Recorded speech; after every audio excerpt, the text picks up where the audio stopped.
இந்திய ராணுவத்தில் பணிபுரியும் போது 2 பிள்ளைகளும் ராவி நதியில் தவறி விழுந்து மரித்து விட்டார்கள். பிறகு அவர் மற்றும் அவர் மனைவி பிள்ளைகள் இழந்த துக்கத்தில் என்ன செய்வது என்று தெரியாமல் தவித்துக் கொண்டு இருக்கும் பொழுது இயேசு கிறிஸ்து தரிசனம் கொடுத்து இருவரும் ஆண்டவருக்கென்று ஊழியம் செய்யும்படி அழைக்கப்பட்டார்கள். அவர்கள் செய்து வரும் சத்திய வேத ஆராய்ச்சி ஊழியம் ஆண்டவருடைய கிருபையால் வல்லமையாக நடைபெற்று வருகிறது. அவர்கள் கொடுக்கும் ஆண்டவருடைய வார்த்தையை நாம் கேட்போம். இந்திய தேசத்தில் எழுப்புதல் வேண்டும். இயேசு சிந்திய ரத்தம் தெளித்திட வேண்டும். ஆத்தும அறுவடை செய்திட வேண்டும். சீடரை எங்கும் அனுப்பிட வேண்டும்.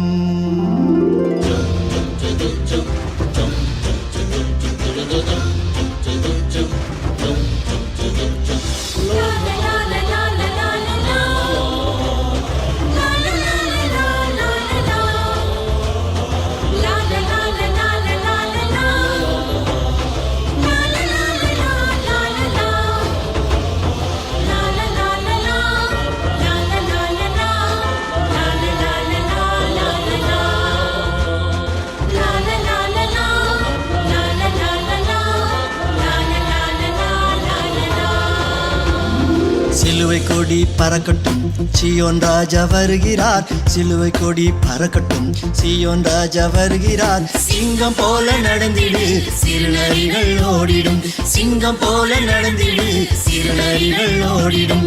இந்தியாவில் வாழ்கின்ற மக்கள் ஒன்று கூடணும். இந்தியாவில் வாழ்கின்ற மக்கள் ஒன்று கூடணும். இமய முதல் குமரி வரை ஜெபாவி பொழியணும். இமய முதல் குமரி வரை ஜெபாவி பொழியணும். இமய முதல் குமரி வரை ஜெபாவி பொழியணும். சிலுவை கொடி பறக்கட்டும், சீயோன் ராஜா வருகிறார். சிலுவை கொடி பறக்கட்டும், சீயோன் ராஜா வருகிறார். சிங்கம் போல நடந்திடு, சிறுநரிகள் ஓடிடும். சிங்கம் போல நடந்திடு, சிறுநரிகள் ஓடிடும்.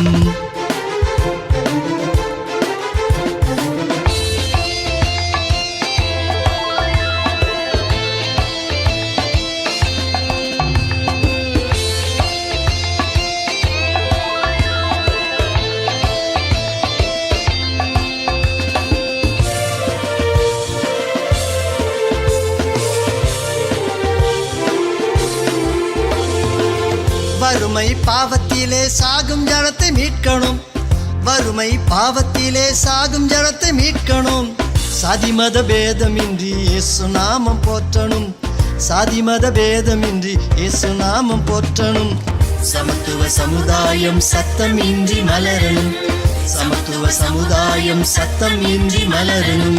சிலுவை கொடி பறக்கட்டும், சீயோன் ராஜா வருகிறார். சிலுவை கொடி பறக்கட்டும், சீயோன் ராஜா வருகிறார். சிங்கம் போல நடந்திடு, சிறுநரிகள் ஓடிடும்.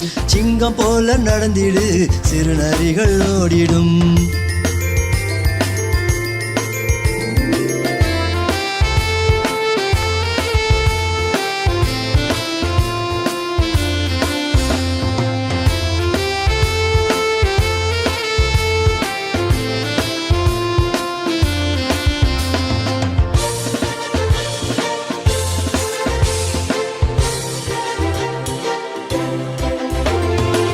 சீடனும் ஜாமக்காரன் யுத்த வீரன் எழுமணும். சீடனும் ஜாமக்காரன் யுத்த வீரன் எழுமணும். நாடெங்கும் நற்செய்தி திருவசனம் விதைக்கணும். நாடெங்கும் நற்செய்தி திருவசனம் விதைக்கணும். நாளிடம் எங்கும் இயேசு திருநாமம் தொனிக்கணும். நாளிடம் எங்கும் இயேசு திருநாமம் தொனிக்கணும். சிலுவை கொடி பறக்கட்டும், சீயோன் ராஜா வருகிறார். சிலுவை கொடி பறக்கட்டும், சீயோன் ராஜா வருகிறார். சிங்கம் போல நடந்திடு, சிறுநரிகள் ஓடிடும். சிங்கம் போல நடந்திடு, சிறுநரிகள் ஓடிடும்.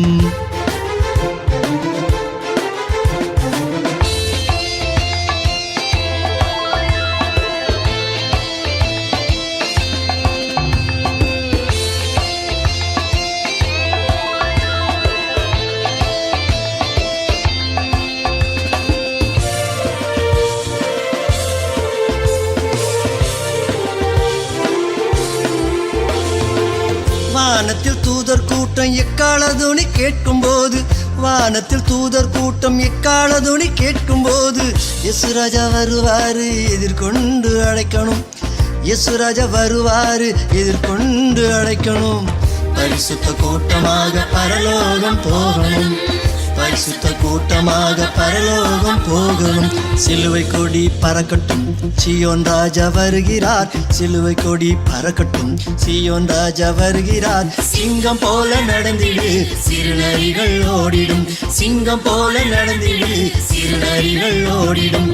இந்தியாவில் வாழ்கின்ற மக்கள் ஒன்று கூடணும், இந்தியாவில் வாழ்கின்ற மக்கள் ஒன்று கூடணும். இமய முதல் குமரி வரை ஜெபாவி பொழியணும், இமய முதல் குமரி வரை ஜெபாவி பொழியணும், இமய முதல் குமரி வரை ஜெபாவி பொழியணும். சிலுவை கொடி பறக்கட்டும், சீயோன் ராஜா வருகிறார், சிலுவை கொடி பறக்கட்டும், சீயோன் ராஜா வருகிறார். சிங்கம் போல நடந்திடு, சிறுநரிகள் ஓடிடும், சிங்கம் போல நடந்திடு, சிறுநரிகள் ஓடிடும். ஹல்லேலூயா. கர்த்தருடைய பரிசுத்த நாமத்திற்கு மகிமை உண்டாவதாக. இந்த நாளிலே என்னாலே அருமையான தாயாருக்காகவும் அவருடைய குடும்பத்தாருக்காகவும் உங்கள் யாவருக்கும் வந்திருக்கிற விசேஷமான சாட்சி கொடுத்த ஊழியக்காரருக்கும் இங்கே அமர்ந்திருக்கிற மீன சுவிசேஷகருக்காகவும் எல்லாருக்காகவும் என்னுடைய குடும்பத்தின் சார்பாகவும் ஊழியத்தின் சார்பாகவும் நன்றியை தெரிவித்துக் கொள்கிறேன். ஹல்லேலூயா. இப்பொழுது என்னுடைய வார்த்தையை நாம் கேட்க போகிறோம். எத்தனை பேர் ஆயத்தமாக இருக்கிறீங்க? உங்களுடைய இருதயமானது எப்படி இருக்கணும்? ஆயத்தமாக இருக்க வேண்டும். ஹல்லேலூயா.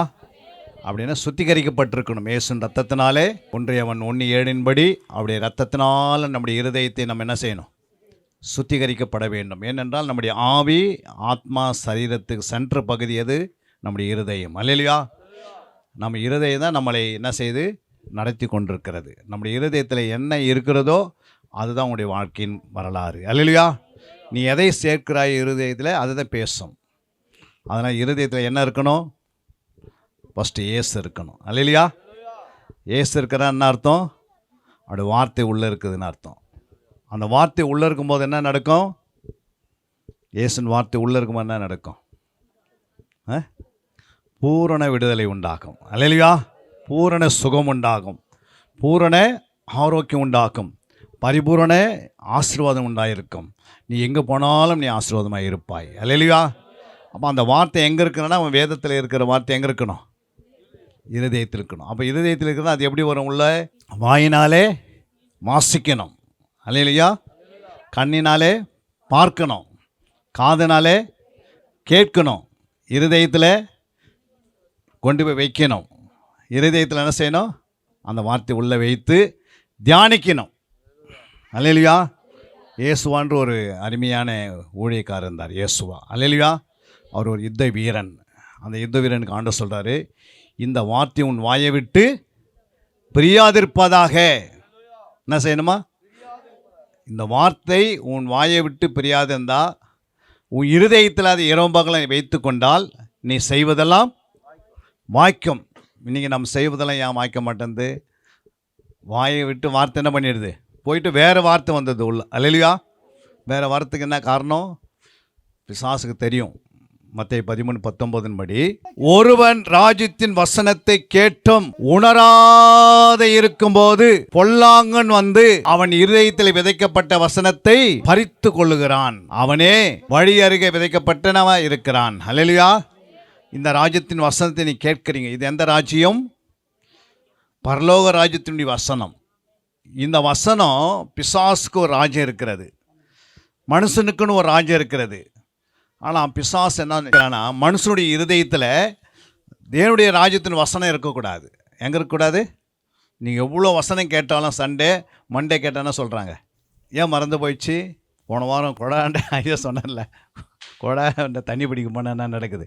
அது 10 வருஷம் போனால் கூட சொல்கிறாங்கல்ல, அதையே மறக்க மாட்டேன்றாங்க. பேங்க்கில் பணம் போட்டால் மறக்க மாட்டேன்றோம். ஹல்லேலூயா. யோசித்து பாருங்கள். அப்போது தேவனுடைய ராஜ்யத்தினுடைய வசனம் எங்கே வந்துடுச்சு? நம்முடைய இருதயத்துக்குள்ளே வந்தாச்சு. ஹல்லேலூயா. ஆனால் பிசாசு என்ன செய்வானா, எந்த இருதயத்துக்குள் உணராது இருக்கிறீங்களோ அந்த இருதயத்துக்குள் பிசாசு வந்து அந்த இரவை என்ன பண்ணிடுறான்? அந்த வசனத்தை உங்கள் இருதயத்திலேருந்து பறித்து கொண்டு போயிடுறான்.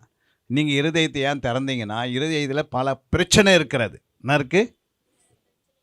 பல விதமான கவலை இருக்கிறது. 5 வருஷம் ரட்சிக்கப்பட்டோம், இன்னும் கவலை அப்படியே தான் இருக்குது. 10 வருஷம் ஆயிடுச்சு சபைக்கு வந்து, இன்னும் பிரச்சனை மேலே பிரச்சனை இருக்குது. அதுக்கு என்ன காரணம் அப்படின்னா, அந்த இருதயத்துக்குள்ளே என்ன இல்லை? ஆண்டவராக இயேசு கிறிஸ்துவினுடைய வார்த்தை இல்லை. அதனால தான் பிரச்சனை அப்படியே இருக்கிறது. அல்லேலூயா. ஒரு ஹாஸ்பிட்டலுக்கு போகிறீங்க, 3 வருஷம் தொடர்ந்து ஹாஸ்பிட்டலுக்கு அந்த வியாதிக்காய்க்கு போனால் அது குணமாவாதா? நம்ம இல்லை, ஹாஸ்பிட்டல் வியாதியோடு போகிறாங்க, 108 போகிறாங்க. அவங்க வாகனத்தில் போகும்போது அவங்க திரும்பி ஒரு மாதம் ஆனால் எப்படி வராங்க? திரும்பி குணமாய் வராங்க. ஒரு ஹாஸ்பிட்டலில் போனாலும் குணமாய் வராங்க. ஆனால் ஆண்டவராக இயேசு ஆலயத்துக்கு வந்து குணமாகாது இருக்கிறது எவ்வளோ கஷ்டம் சொல்லுங்கம்மா. இங்கே பரிகாரி இருக்கிறாரு, இங்கே யார் இருக்கிறது? அந்த பரிகாரிக்கு பிள்ளைங்க தான். அது யார்? டாக்டருங்க. அல்லேலூயா. அப்போது தேவனுடைய வசனம் வந்து நமக்கு என்ன பண்ணுது? நம்ம இருதயத்தில் போகும்போது முழு ரத்தத்தில் அது கலந்துருது. அல்லேலூயா.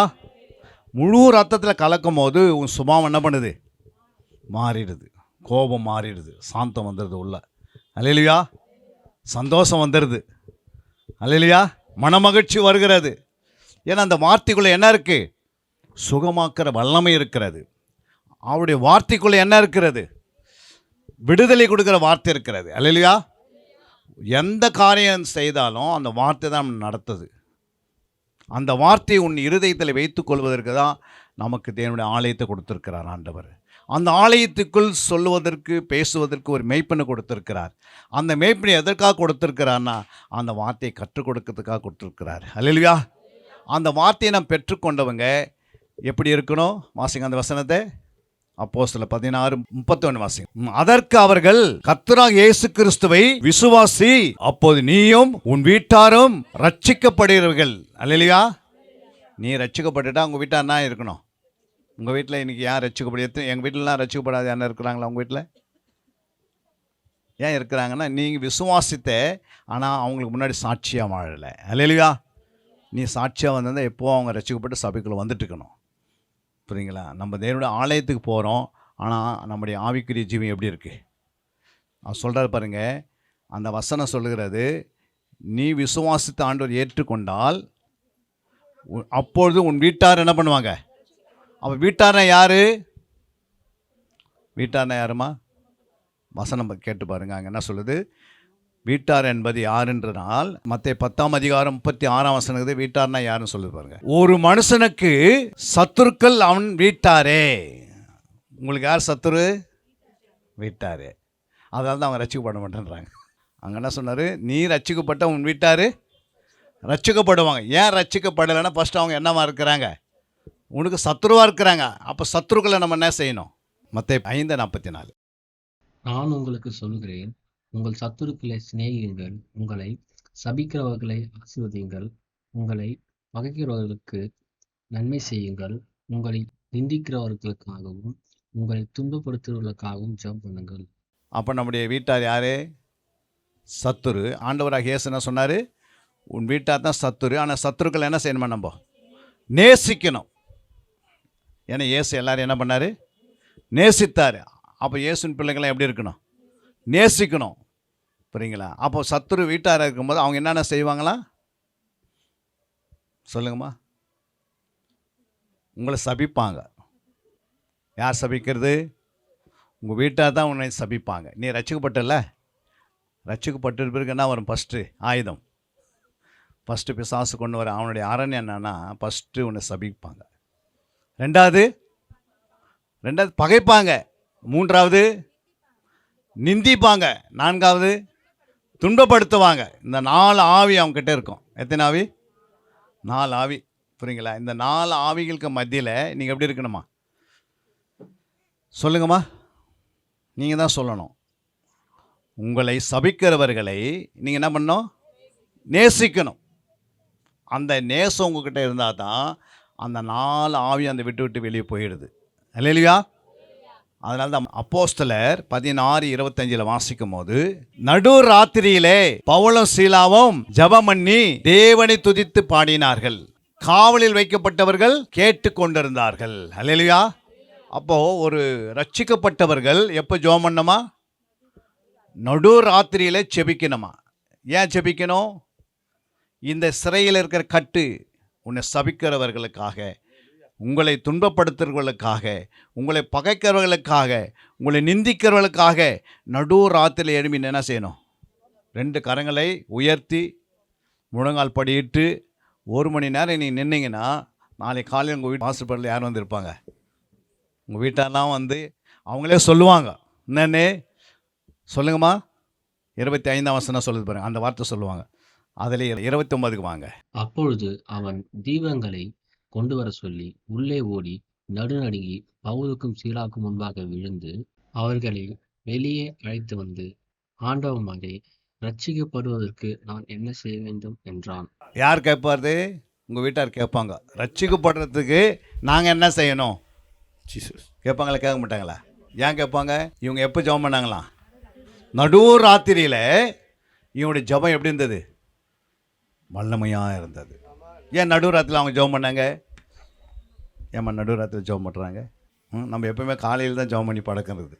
நடு ராத்திரியில் ஏன் ஜெபம் பண்ணுறாங்கன்னா, இந்த தேசத்தில் இருக்கிற எல்லா வானசேன ஆவிகள், மாந்தர ஆவிகள், செய்வன் ஆவிகள், அப்புறம் குறி சொல்கிற ஆவிகள் எல்லாம் எந்த நேரத்துக்கு வருமா இறங்கி? நடு ராத்திரியில் வந்து இறங்கும். அல்லேலூயா. அதனால தான் நடு ராத்திரியில் இயேசு என்ன பண்ணார்? வரன்னு சொல்லியிருக்கிறாரு. இயேசு எப்போ வருவாரா? எங்கே இருக்குது வசனம்? மத்திய 25:6 இருக்குது பாருங்க. நடு ராத்திரியிலே இதோ மணவாளன் வருகிறார், அவருக்கு எதிர்கொண்டு போக. எப்போ வரார் மணவாளன்? எதுக்கு? ஏன்னா மணவாட்டி எப்பவுமே நடு ராத்திரியில் என்ன பண்ணியிருப்பாங்க? மணவாளனுக்கு ஆயத்தமாக. நம்ம எப்படின்னு தூங்கின்னு இருக்கிறோம்? வீட்டில் கல்யாணம் நம்ம தூங்குவோமா? வீட்டில் சாவு எதனா நம்ம தூங்குவோமா? ஆனால் ஆண்டவராக இயேசு வரப்போகிறாரு. ஒருத்தர் வாஸ்த நான், அதாவது அவங்க மரணம் சந்திக்கும் போது, என்னது மரணம் சந்திக்கும் போது நிறைய பாவம் செய்தவருடைய ஆத்மா வெளியே வர்றதுக்கு ஒரு குழந்தை பெற்று எடுக்கிற மாதிரி இருக்குமா? என்னது? அந்த ஆத்மா வெளியே வராதான். அவ்வளோ ப்ரெஸ்ஸோடு அது அவங்களை கிழிச்சின்னு வெளியே வருமா? அது அவ்வளோ வேதனைப்படுத்துமா மரண டைமில். ஆனால் ஆண்டவர் சொல்ற நீதிமான்களுக்கு அவங்களோட மரணத்தில் என்ன இருக்குது? நம்பிக்கை இருக்கிறது. அல்லேலூயா. அவங்களுக்கு ஒரு இளைப்பாறுதல் இருக்குது. நம்ம ரட்சிக்கப்பட்டிருக்கிறோம். பாவம் இல்லாத மரிக்க நம்ம மரணம் செய்யுங்க. ஒரு துளி பாவம் உனக்குள்ளே இருக்கக்கூடாது. 1 யோவான் 1ஆம் அதிகாரம் கடைசி வசனம் சொல்லுது பாருங்க. நாம் பாவம் செய்யவில்லை என்பவனாகில் நாம் அவரை பொய்யராக்குகிறோம், அவருடைய வார்த்தை நமக்குள்ளே இராது. அப்போ நமக்குள்ள பாவம் வருமா வராதா? கண்கள் வழியாக வரும், வாயின் வழியாக வரும், சிந்தனைகள் வழியாக வரும், நினைவு கூறும்போது வரும், கிரியினால வரும், செய்கையினால வரும், உன் நடத்தின் மூலமாக வரும், உன் சாட்சியின் மூலமாக வரும். ஆனால் பாவம் எப்படி இருந்தால் என்ன பண்ணுது? கடலானது, கடலுக்குள் மீன் பார்க்குறீங்க, ஆனால் அந்த மீனுக்குள்ளே அது கடலுடைய உப்புக்குள்ளே தான் இருக்கிறது. அந்த மீன் 24 மணி எங்கே இருக்குது? கடலுடைய உப்புக்குள்ளே இருக்கிறது. ஆனால் அது என்ன பண்ணுறதில்ல,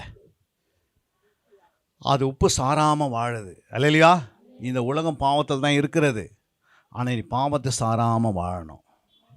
அதுக்கு தான் கிறிஸ்துவின் வாழ்க்கை. அல்லேலூயா. ஒரே வாழ்க்கை. ஆண்டவர் உன்னை ரட்சித்துட்டாரு. உன் மூலமாக பல ஆத்துமாக்களை ரட்சிப்பின் வழியாக நடத்தி கொண்டு போகணும். அல்லேலூயா. அதற்கு தான் பவுல் என்ன பண்ணுறார்? நடு ராத்திரி எழும்பி கர்ப்ப வேதனையோடு செபிக்கிறாரு. அல்லேலூயா. அங்கே வசனம் சொல்லுகிறது, எபிரேயர் 2ஆம் அதிகாரம் 4ஆம் வசனத்தில், அடையாளங்களினாலும் அற்புதங்களினாலும் பலத்த செய்கையினாலும் பலவிதமான தம்முடைய சித்தத்தின்படி பகிர்ந்து கொடுத்த பரிசுத்தாவின் வரங்களினாலும் தேவன் தாமே சாட்சி கொடுத்ததுமாயிருக்கிற இவ்வளவு பெரிதான ரட்சிப்பை குறித்து நாம் கவலையற்று இருப்போமானால் தண்டனைக்கு எப்படி தப்பித்துக் கொள்வாய்? அல்லேலூயா. அப்போ உங்க வீட்டில் ரட்சிக்கப்படாத இருக்கிறவங்களுக்காக நீ என்ன செய்யணும்? இந்த வசனத்தின்படி இது அப்போ ஃபஸ்ட்டு சொன்ன ஜெபம் பண்ணி, இது 2வது. உங்கள் வீட்டில் ஒருத்தர் ரட்சிக்கப்படலாம், நீங்கள் எப்படி இருக்கணும்? ரட்சிக்கப்படுறதுக்கு முன்னாடி எப்படிமா இருக்கணும்?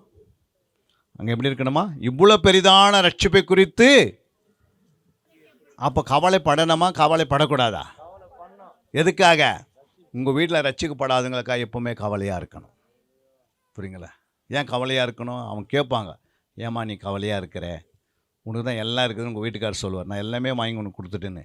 அப்போ நீங்கள் சொல்லணும், நீ ரட்சிக்கப்படுற வரைக்கும் நான் கவலைப்பட வேண்டும். நீ ரட்சிக்கப்பட்டால் சந்தோஷம் வந்துடுது. ஒரு ஆத்மா பூமியில் ரட்சிக்கப்பட்டால் பரலோகத்தில் என்ன உண்டாகுது? மிகுந்த சந்தோஷம் உண்டாகுது. அந்த மிகுந்த சந்தோஷம் எப்போ உண்டாகுது? நீ கவலைப்படணும். இவ்வளோ பெரிதான ரட்சிப்பு. அந்த ரட்சிப்புக்கு நம்ம என்ன செய்யணுமா? கவலைப்பட வேண்டும். ஏன்னா அதுக்கு முன்னாடி லாஸ்ட்டில் சொல்கிறாரு, என்ன தண்டனையாது? நம்ம தண்டனை சொல்கிறாரு, சொல்லுங்கம்மா. கடைசியில் என்ன தண்டனை சொல்கிறாரு? தண்டனைக்கு எப்படி? அப்போ என்ன தண்டனை அது? அதான் நரக தண்டனை. பாவத்தில் மறிக்கிறவங்களுக்கு என்ன இருக்குது? ஒரு நரகம் இருக்கிறது. அங்கே ஒரு தண்டனை இருக்கிறது. ஒருத்தர் பாவம் செய்யிட்டா என்ன செய்கிறாங்க? தூக்கு தண்டனை கொடுக்குறாங்க. தூக்கு தண்டனை கொடுக்குறாங்க. அது மாதிரி ஒருத்தர் பாவம் செய்துட்டா அவங்களுக்கு கடைசியில் நரக தண்டனை இருக்குது. அந்த நரக தண்டனைக்கு அவங்க தப்பித்து கொள்ளணும்னா நம்ம என்ன செய்யணுமா? ரட்சிக்கப்படாதவர்களுக்காக நம்ம எப்பவுமே கவலைப்பட்டு அவங்களுக்காக கண்ணீரோடு என்ன பண்ணியிருக்கணும்? நடுராத்திரி எழும்பி ஜெபிக்கணும். அல்லேலூயா. எது வரைக்கும் ஜெபிக்கணும்னா அவங்க ரட்சிக்கப்படுகிற வரைக்கும் நீங்கள் ஜெபிக்கணும் ஃபஸ்ட்டு. ஏன்னா நீ ரட்சிக்கப்பட்டுட்டு உன் வீட்டார் என்ன பண்ண? இப்போது ரட்சிக்கப்படணும். நம்ம வீட்டார்கிட்டே சண்டை போட்டுன்னுக்கிறோம், வீட்டார்கிட்டே கடன் வாங்குகிறோம், வீட்டார்கிட்டே எப்படி இருக்கிறோம்? சொல்லுங்கம்மா. அசிங்கமாக பேசுகிறோம். அப்படி பேசுகிறான்னா நடக்காது. அவங்கள ரட்சிப்பின்படியாக நடத்த முடியாது. புரியுங்களா? நீ பரிசுத்தனா, நீ பரிசுத்தமுள்ள மாவுனா பிசைந்த மாவு எப்படி இருக்கும்? நீ பரிசுத்த மாவு, நீ பிசைந்த மாவு பரிசுத்தமாக இருக்குன்னா அடுத்த மாவு எப்படி இருக்குமா இருக்கும்? ரொட்டியெல்லாம் எப்படி இருக்கும்? பரிசுத்தமாக இருக்கும். நீ ரட்சிக்கப்பட்டால் வீட்டார் என்ன பண்ணணும்? ரட்சிக்கப்படணும். அப்போ எப்படி ரட்சிக்கப்படுவாங்க? உன் பரிசுத்தத்தை பார்த்து தான் ரட்சிக்கப்படுவாங்க. உனக்குள்ள பரிசுத்தம் இருக்கிறதா? பரிசுத்தனா என்ன? உங்கள் வீட்டுக்கார் கீழ்ப்படுகிறியா? எதிர்த்து பேசுறியா? அவர் ரட்சிக்கப்படலை. புரியுங்களா? ஒரு சகோதரியை ஒரு வீட்டுக்கார் என்ன பண்ணுவாரா? தண்ணி அடிச்சிட்டு வந்து பயங்கரமாக அடிப்பாராம். எது வரைக்கும் அடிப்பாருன்னா அவருடைய சரீரத்தில் ஒரு சொட்டு ரத்தம் ஊற்றுற வரைக்கும். அவன் மனைவியை என்னது? ஒரு சொட்டு ரத்தம் ஊற்றின பிறகு அந்த பூனை கொண்டு வந்து ரத்தத்தை ஊட்டுவாராம். அப்போ தான் அவர் போய் படுப்பாராம். இப்படி ஒவ்வொரு நாளும் சித்திரவாதம் பண்ணி கொண்டே இருந்தாங்க கணவர்.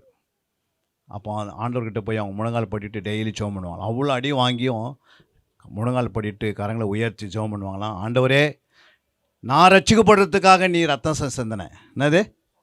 நான் ரட்சிக்கப்படுவதற்கு நீங்கள் ரத்தம் சிந்தினீங்க. என் வீட்டுக்காரு ரட்சிக்கப்படுவதற்கு நான் ரத்தம் சிந்துறேன். அது உண்மையானா அவர் ரட்சிக்கப்படணும். ஏன்னா உன் ரத்தம் எனக்குள்ளே இருக்கிறதே அப்படின்னு கண்ணீரோடு அந்த அம்மா ஜெபம் வந்தாங்களாம். புரியுங்களா?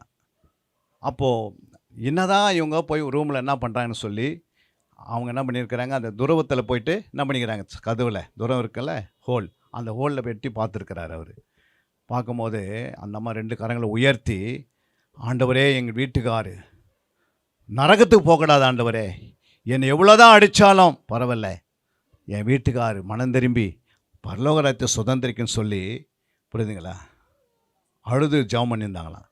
இதை கேட்ட வீட்டுக்காரு அவங்க கதிர்த்து அந்த வெளியே வந்து அவர் சுருண்டு கீழே வந்து கிடக்கிறாரு. அல்லேலூயா. அதுக்கு பிறகு அந்த வீட்டுக்காரு இன்னைக்கு ஒரு பெரிய ஊழியக்காரர் பெங்களூரில் இருக்கிறாரு. கரங்களை தட்டுங்க. நம்ம சின்ன அடியை அடித்தா மாமியார் வீட்டுக்கு ஓடிடுறோம், அம்மா வீட்டுக்கு ஓடிடுறோம்.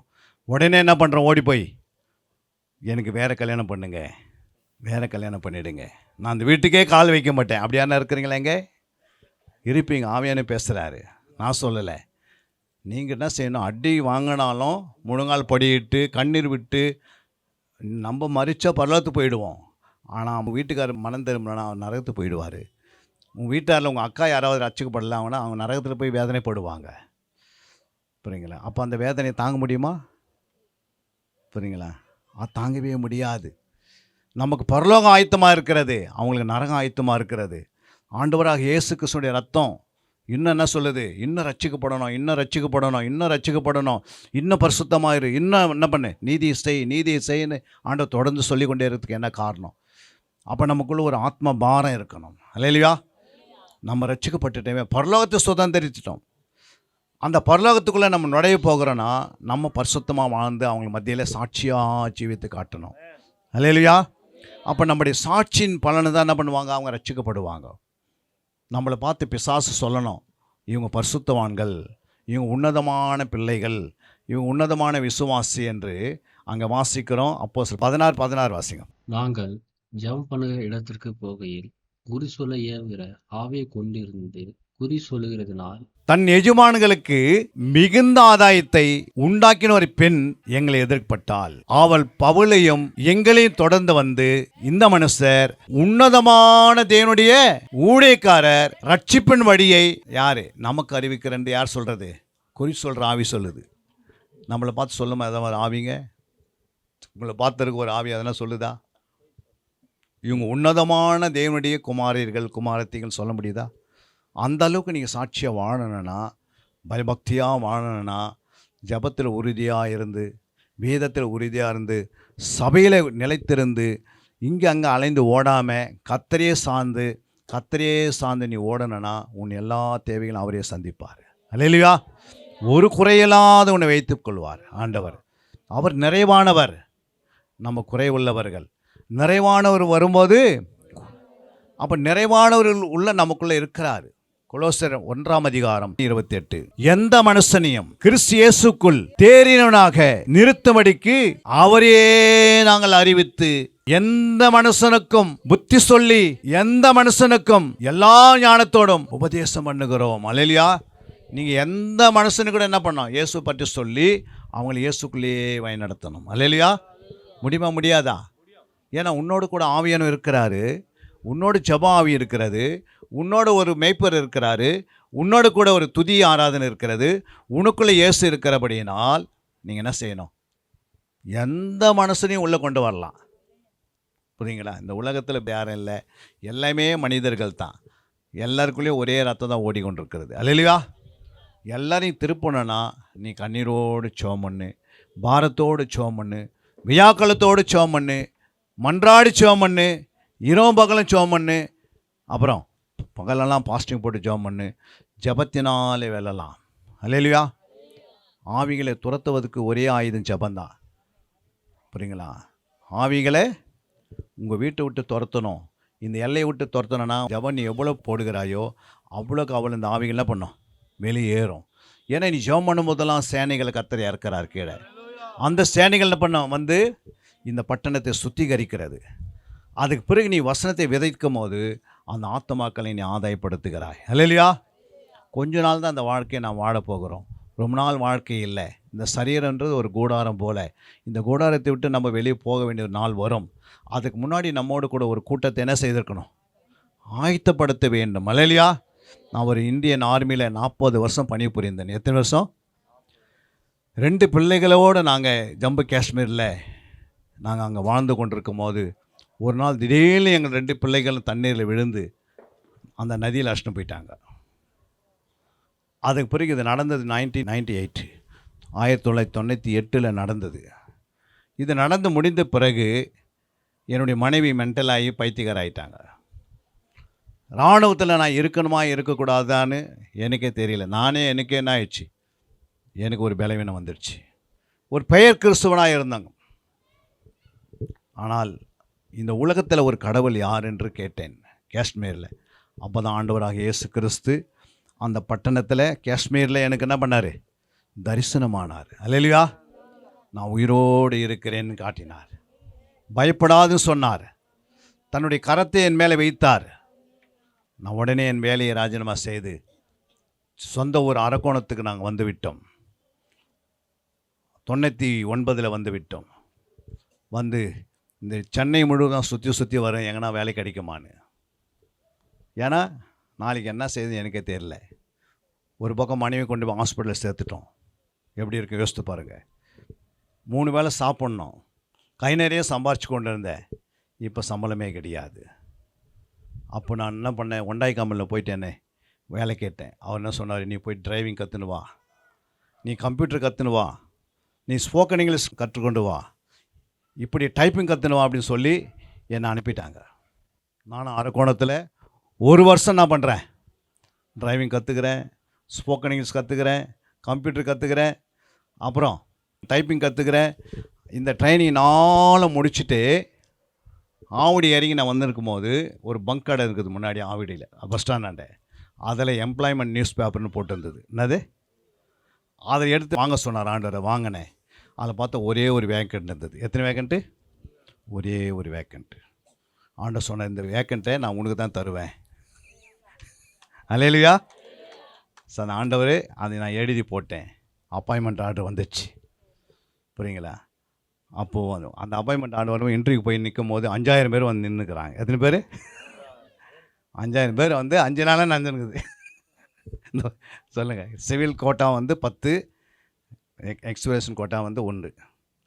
அப்போ நான் அந்த ஜனங்களை பார்த்துருக்கு எனக்கு என்ன ஆயிடுச்சு? ஆண்டவர் ஒரு பக்கம் உனக்கு தான் கொடுப்புன்னு சொன்னார். ஆனால் என்ன பண்ணல சார். நான் போயிட்டு இன்டர்வியூவில் நின்னேன், எல்லாத்தையும் வேலையை முடிச்சுட்டு. அப்போ தேவசகாயன் கூப்பிட்டு அவன் சொன்னார், இது மாதிரி ஏன் இவ்வளோ நாள் வந்து நீ வேலைக்கு போகலை அப்படின்னாரு. அப்போ நான் என்னுடைய மனைவி என் பிள்ளைகளை குறித்து சொல்லினேன். சார் நீ போகலாம் அப்படின்ட்டாங்க. என்ன சொன்னாங்க? நீ போகலான்னு. கிட்டத்தட்ட பார்த்தீங்கன்னா போய் ஒரு 10 நாளுக்குள்ளேயோ ஆண்டவர் எனக்கு அந்த அப்பாயின்மெண்ட் ஆர்டர் வீட்டுக்கு அனுப்பிச்சார். கரங்களை தட்டுங்க. அதில் 25 வருஷம் வேலை செய்து கொண்டு வந்தோம். இதே ஆவடியில், சிவாடியில் 25 வருஷம் பைபிள் பண்ணிட்டு தான் படிச்சுன்னு இருந்தேன். ஜெபம் மட்டும் தான் பண்ணின்னு இருந்தோம். பைபிளில் PhD முடிக்க ஆண்டு கிருபை செய்தார். கிட்டத்தட்ட 10,000 பேர் உருவாக்க உதவி செய்தார். கரங்களை தட்டுங்க. 2 பிள்ளைகளை இழந்து இன்றைக்கி பல நாடுகளுக்கு கொண்டு போய் கொண்டிருக்கிறார். அதுக்கு என்ன காரணம்? அந்த வேலையை நான் இழந்தேன், பிள்ளைகளை இழந்தேன், மனைவி மென்டலாகினாங்க. ஆனால் இயேசுவை ஏற்றுக்கொண்டேன். இன்றைக்கி பிசாசு பயப்படுறான் பார்க்குறதுக்கு. ஏன்னா இவர் முழங்கால் போட்டான்னு என்ன ஆகும்? அவ்வளோதான். இன்றைக்கி அந்த அளவுக்கு 1 மணிக்கு தான் என்னுடைய ஜெபம். நைட்டில் 12 மணிக்கு தான். 1 மணி ஆனால் தான் போய் படுப்பேன். எத்தனை பேர் சொல்லாங்க 1 மணிக்கு மேலே படுத்தா அந்த நோய் வரும், இந்த நோய் வரும், அந்த நோய். அது உலகம் சொல்லும். ஆனால் பரலோகம் அது மாதிரி சொல்லலை. அல்லேலூயா. நீ எந்த நேரத்துக்குனா ஜெபம் பண்ணு, அவன் சரீரத்தை நான் என்ன பண்ணுவேன்? ஜெபத்தினாலேயே மூடிடுவேன். அல்லேலூயா. ஜெபமே ஒரு ஆயுதம். எவ்வளோ ஜெபிக்கிறாயோ அவ்வளோ பிசாசு கோமா ஸ்டேஜுக்கு போயிடுவான். பிசாசு கோமா ஸ்டேஜுக்கு அனுப்புனா நீங்கள் ஜெபம் பண்ணு, முழங்கால் போடு. நீங்கள் கோமா ஸ்டேஜுக்கு போனால் ஜெபத்தை விட்டுருங்க. அல்லேலூயா. ஏன் சொல்ல வரேன்னா, இழப்பின் மத்தியில் இயேசுவை ஏற்றுக்கொண்டு வரும்போது அது ரொம்ப பாதிப்பு உண்டாக்கும். ஆனால் அந்த பாதிப்புக்கு மத்தியில் ஆண்டவர் பாருங்கள் அழகாக கொண்டு வந்து டிரைவிங் கற்றுக் கொடுக்குறாரு, கம்ப்யூட்டர் கற்றுக் கொடுக்குறாரு, ஸ்போக்கன் இங்கிலீஷை கற்றுக் கொடுக்குறாரு, டைப்பிங் கற்றுக் கொடுக்குறாரு. இன்றைக்கி ஒரு யூனிவர்சிட்டிக்கு ஒரு என்ன வச்சுருக்கார்? ப்ரொபோசலாக வச்சுருக்கிறார். யோசித்து பாருங்கள். ஒரு யூனிவர்சிட்டியை நடத்துகிற அளவுக்கு 24 மணி தண்ணி அடிச்சுட்டு உட்காந்து போனாங்க மிலிட்ரியில்.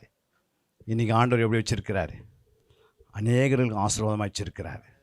அதுக்கு என்ன காரணம்? இயேசு இன்னும் உயிரோடு இருக்கிறார். அவர் உயிரோடு இருக்கிறனால்தான் இந்த வசனம் பேசி கொண்டிருக்கிறோம். அவர் உயிரோடு இருக்கிறனால்தான் நம்ம உட்காந்துருக்கிறோம். புரியுங்களா? வானபூமி ஒழிந்தாலும் என் வார்த்தை ஒரு நாள் ஒழியாது. அந்த வார்த்தை உன் இருதயத்தில் இருந்தால் உன் வாழ்க்கையில் ஒரு நாள் சிதறி போக மாட்டேன். அவருடைய வார்த்தையிலே நிலைத்திரு. அந்த வார்த்தை உன்னை பலப்படுத்தும். அது உன் பிள்ளைகளை நடத்தும், உன் குடும்பத்தை நடத்தும், உன்னோட பேசிக்கொண்டே இருக்கும். ஆவியன் உன்னுக்குள்ளே வருவார். அல்லேலூயா. உன்னை கடைசி பரிந்தவருக்கு என்ன பண்ணுவார்? நடத்துவார். மரணம் பரிந்த வரைக்கும் உன்னை கீழ்ப்படி வைப்பார். இயேசு மரணம் பரிந்தவருக்கு என்ன பண்ணார்? கீழ்ப்படிந்தவராக இருந்தார். நமக்கு மரணம் பரிந்த வரைக்கும் நம்ம என்ன செய்வோம்? உன் வீட்டில் கீழ்ப்படி, உன் மேய்ப்பருக்கு கீழ்ப்படி, அவங்க சொல்லுவதை அப்படியே கேள், உன் ஆசீர்வாதமாக இருப்பாய். அல்லேலூயா. உன்னை கர்த்தர் ஆசீர்வாதம் வைப்பதுக்கு தான். நம்ம ஆசீர்வாதமாக இருந்தால் தான் மற்றவங்க ரட்சிக்கப்படுவாங்க. புரியுங்களா? இன்றைக்கி நாங்கள் ரட்சிக்கப்பட்டு வந்தோம். எங்கள் வீட்டில் எல்லாமே ரட்சிக்கப்பட்டாங்க. எங்கள் மாமியார் மாமனார் எல்லாமே ரட்சிக்கப்பட்டாங்க. அல்லேலூயா. என்னுடைய மாமனாருக்கு கை கால் விழுந்துருச்சு. புரியுங்களா? விடத்துக்கு ஒரு வாரத்துக்கு முன்னாடி அந்த வீட்டில் போய் நான் படுத்து தூங்கின்னு இருந்தேன். ஒரு ஆவி அந்த வீட்டுக்குள்ளே வருது. என் கையிலேருந்து நான் என்ன பண்ணுறேன்? அந்த ஆவி அப்படியே துரத்துறேன். அப்படியே நெருப்பு பறக்குது. அந்த ஆவி என்ன பண்ணுது? ஓடி போய் வெளியே ஓடுது. அது காலையில் மாமியாருக்கு சொன்னேன், இந்த மாதிரி ஆவிகள்லாம் வீட்டுக்குள்ளே வந்து நிற்குது, யாரும் செய்வனை வச்சுட்டாங்கன்னு கேட்டேன். அப்போ அவங்க சொன்னாங்க, உள்ளே ஒரு குட்டி சாத்தான் அடிக்கடிக்கு வரான், எனக்கு தெரிலப்பா அப்படின்னாங்க. அந்த ஒரு வாரம் அனுப்புகிற அவர் கை கால் வந்துடுச்சு. ராமச்சந்திர ஹாஸ்பிட்டலுமே சேர்த்தாங்க. அப்போது நான் அந்த சேர்த்த பிறகு கை கால் விழுந்த வியாதியை நான் அப்போ தான் பார்க்குறேன் முதல் முறை. கை இருக்குது, கால் இருக்குது, ஆனால் என்ன சொல்கிறாங்க? கை கால் விழுந்துன்றாங்க. அப்படின்னா வியாதி இதுன்னு சொல்லி எண்ணெயை எடுத்து டாக்டர் சொல்கிறாரு 2 வருஷம் ஆகும் இவர் எழுந்து நடக்கிறதுக்கு. எத்தனை வருஷம்? 2 வருஷம் ஆகுனாரு. எண்ணெயை கொண்டு போய் அவர் காலில் வைத்து என்ன பண்ணேன்? ஏசுன்னு ரத்தம் சொல்லி பூசினேன். உடனே கை காலெலாம் வேலை ஆரம்பிச்சிச்சு. அல்லேலூயா. அது பிறகு அந்த டாக்டர் அந்த ஒரு வாரம் அந்த ராமச்சந்திராஸ் ஃபுல்லாக நைட்டும் போகலாம், நைட்டு போகலாம் ஜபந்தான். புரியுங்களா? எங்கள் கையில் நிறையா காணிக்கை கொடுத்தேன். அப்போ நான் விசுவாசியாக இருக்கிறேன். அப்போ அந்த விசுவாசியாக இருக்கும் அந்த காணிக்கை கொண்டு வந்து எங்கள் ஆலயத்தில் பாஸ்டர்கிட்ட கொடுத்துட்டேன். யோசித்து பாருங்கள்.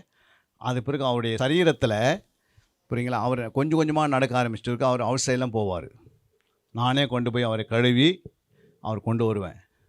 அவர் ஒரு நாள் மனம் திரும்பினார். அல்லேலூயா.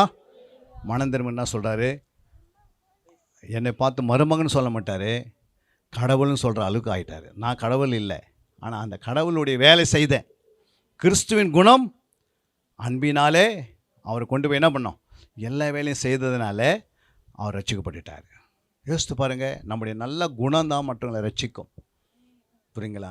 அதுக்கு சகிக்கக்கூடிய தன்மையை ஆண்டவர் என்ன பண்ணோம், அந்த ஆவியை பெற்றுக்கொள்ளணும், பரிசுத்த ஆவி பெற்றுக்கொள்ளணும். ஆண்டவரே, எங்கள் வீட்டுக்கார் பேசுகிறார், நான் திரும்பி பேசாதபடிக்கு எனக்கு என்ன பண்ணுங்க, எனக்கு அப்படிப்பட்ட ஆவியை கொடுங்கப்பா. என் மாமியார் தொலையை என்னால் தாங்க முடியல, உன் ஆவியை என் மேலே ஊற்றுங்கப்பா. அவங்களுக்கு முன்னாடி நான் சாந்தமாக வாழ்ந்து காட்டணும். ஏன்னா குணத்தினால் தான் ரட்சிக்கப்புள்ள நடத்த முடியும். இந்த உலகத்தில் எல்லா மக்களும் என்ன யோசிக்கிறாங்க, கிறிஸ்துக்குள்ளே கிறிஸ்துவல் எப்படி இருப்பேன்னா, கிறிஸ்துவை போல இருக்கிறது தான் விரும்புகிறாங்க. புரியுங்களா? கிறிஸ்துவர்கள் பொய் பேச மாட்டாங்கன்னுவாங்க. சொல்லுவாங்களா?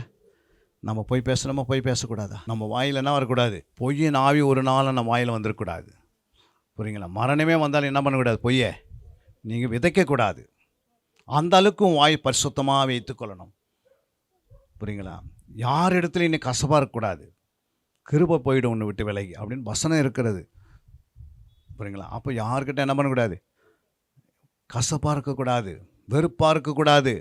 எல்லாரையும் நேசிக்கணும். என்ன வந்தாலும் அவங்கள நேசிக்கணும், மன்னிக்கணும். நல்ல மனம் இருக்கணும், உங்களை மன்னிக்கிற குணம் இருக்கணும். ஆண்டவர் உங்கள் மேலே பிரியமாக இருப்பார். புரியுங்களா?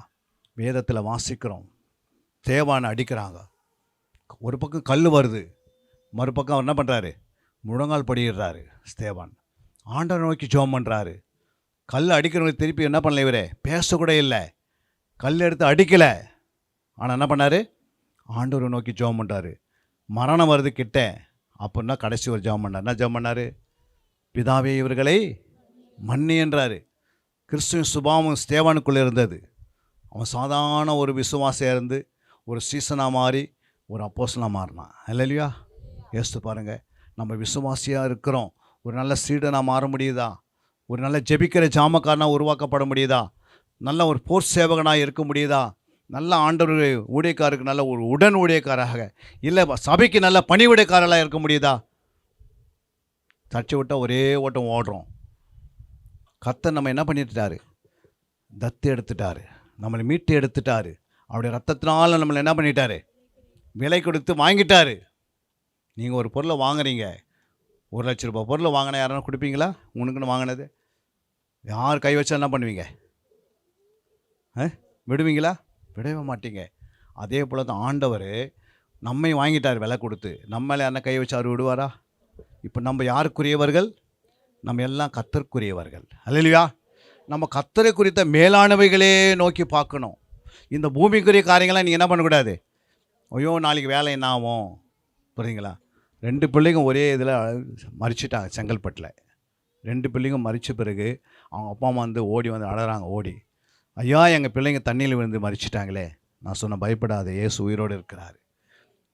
நீங்கள் போய் ஊரில் போய் நிற்கும் போது 2 பிள்ளைங்க உயிரோடு இருக்கும். அதே போல் ஆண்டவர் சொன்ன வார்த்தையை நிறைவேற்றி அவங்க போய் ஊரில் நிற்கும் போது 2 பிள்ளைங்க உயிரோடு எழுந்து நிற்குது. இதே சென்னையில் KK நகரில் அந்த 2 பிள்ளைகளை கொண்டு வந்து பிரேஸ்ட் பண்ணாங்க ஊழியத்துக்காக. இன்றைக்கி அந்த பிள்ளைங்கள் ஊழியக்காரமாக மாறிச்சு. யோசித்து பாருங்கள், மரணத்தை சந்தித்தவங்களும் ஆண்டவர் உயிரோடு எழுப்புவார். தேவனால் கூடாத காரியம் ஒன்றுமே இல்லை. நீ விசுவாசித்தால் தேவனுடைய மகிமையை காண்பாய். விசுவாசிக்கிறவனுக்கு எல்லாம் கூடும். ஆண்டவர் மேலே உங்களுடைய விசுவாசம் உறுதியாக இருக்கணும். அதான் யூதா 1:20 வாசிக்கணும். வாசிங்க. நீங்களோ பிரியமானவர்களே, உங்கள் மகா பரிசுத்தமான விசுவாசத்தின் மேல் உங்களை உறுதிப்படுத்திக் கொண்டு பரிசுத்த ஆவிக்குள் எப்போதும் ஜெபம் பண்ணுங்க. அல்லேலூயா. உங்கள் மகா பரிசுத்தமான விசுவாசமாக இருக்கணும். நீங்கள் எப்படி இருக்கணும், அப்படிதான் சொல்கிறார் யூதா. யூதா யாரு? ஆண்டவராக இயேசுக்கு சொந்த சகோதரன். யோசித்து பாருங்கள், சொந்த சகோதரன் எப்படி எழுதுறாரு, மகா பரிசுத்தமான விசுவாசத்தை மேல் நீங்கள் எப்படி இருக்கணுமா, உறுதியாயிரு என்றார். உடும்பு எங்கன்னா தூக்கி போட்ட உடும்பு என்ன பண்ணுது, அப்படியே கிரிப்பாக பிடிச்சிக்குது. திருடன் ஏறி வந்து எல்லாத்தையும் திருண்டு போகிறான். அந்த உடம்புக்கு கொடுத்தது பலன் யார் கொடுத்தாரு? ஆண்டவர் தான் கொடுத்தாரு. அதை காட்டில் ஆண்டவருக்கு பெரிய பலன் நம்ம கொடுத்துருக்கிறாரு. நம்ம ஆண்டவரை தவிர யாரையும் பிடிச்சக்கூடாது. இன்றைக்கி எல்லாருமே நம்பிக்கை வைப்பாங்க, ஆனால் ஆண்டவர் மேலே நம்பிக்கை வைக்க மாட்டாங்க. என்ன ஆகும்? நீ ஆண்டவர் மேலே நம்பிக்கை வச்சுப்பார், விசுவாசமாக இருங்க. புரியுங்களா? 2 பிள்ளைகளை எடுக்கும் போது எத்தனையோ பேர் வந்து என்ன சொன்னாங்க தெரியுமா? நீ ஒரு குழந்தைய தத்து எடுத்துன்னு கூட மிலிட்ரியிலே இருங்கன்னாங்க. புரியுங்களா?